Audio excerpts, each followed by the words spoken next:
Press the button and remove the handle. Unscrew and pull out the inner shaft.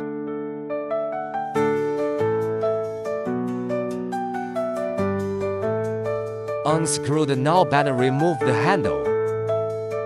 Rotate the inner shaft and pull it out. Unscrew the sealing cap.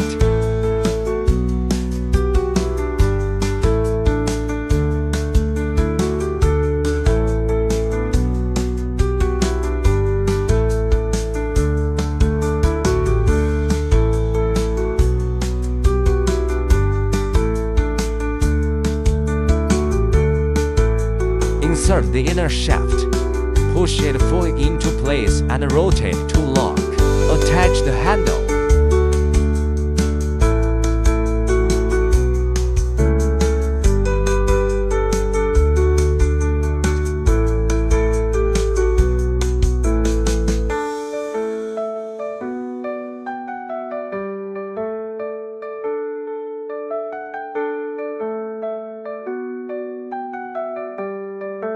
Insert the inner shaft.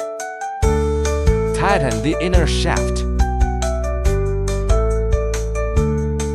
Attach the handle.